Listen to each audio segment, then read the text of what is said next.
ng bayan, maasahan anumang panahon. Magandang hapon po sa ating lahat. Narito ang update sa lagay ng panahon ngayong araw ng Miyerkules, July 10, 2024 at sa mga susunod pang mga oras.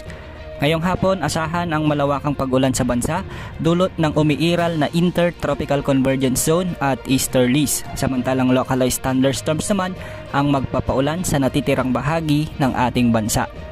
Samantala, dalawang potensyal na sama ng panahon naman ang inaasahang mabubuo sa labas at loob ng ating area of responsibility sa susunod na araw. Matapos ang halos 2 buwang pagiging bagyo-free ng bansa, dalawang potensyal na bagyo sa magkabilang bahagi ng ating bansa sa loob at labas ng ating Philippine Area of Responsibility ang ipinapakita na sa ngayon ng ilang weather models gaya ng GFS at ECMWF. Isa rito ay maaaring mabuo sa bahagi ng West Philippine Sea at maghatak ng habagat, habang ang isa naman ay posibleng mabuo sa loob ng ating Philippine Area of Responsibility sa silangan ng Mindanao at may posibilidad na tumama sa ating bansa. Ayon sa inilabas na Tropical Cyclone Threat Potential ng Pag-asa, posibleng ang isang sama ng panahon ay mabuo sa silangan ng bansa at lalapit sa Visayas at sa Luzon, at posible rin ang landfall scenario sa bahagi ng Visayas at Southern Luzon.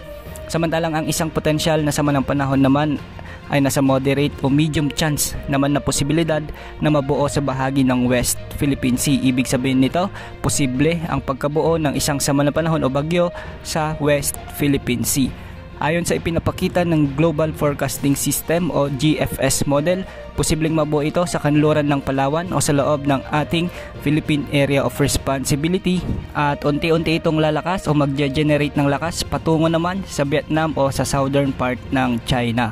Makikita natin sa wind outlook na bahagyang malakas ang bagyo na ito, at sa kasalukuyan wala pang kasiguraduhan ang ipinapakita ng mga wind models na ating tinitignan.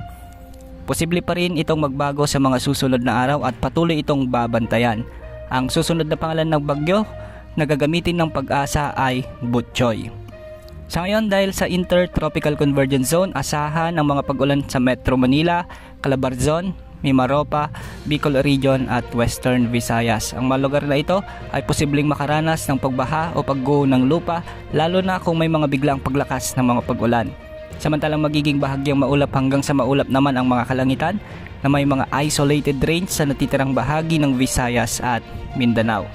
Dahil naman sa umiiral na easterlies, asahan ang mga katamtaman hanggang sa malalakas na ulan sa Bulacan, Pampanga, Tarlac, Zambales at Nueva Ecija, ilang bahagi ng Bicol Region, Quezon Province, Aurora, Isabela at Cagayan.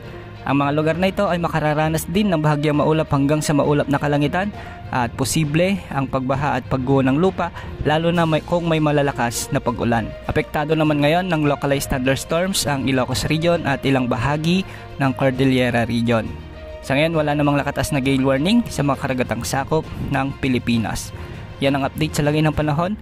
Ito po ang weather update ng bayan, maaasahan anumang panahon.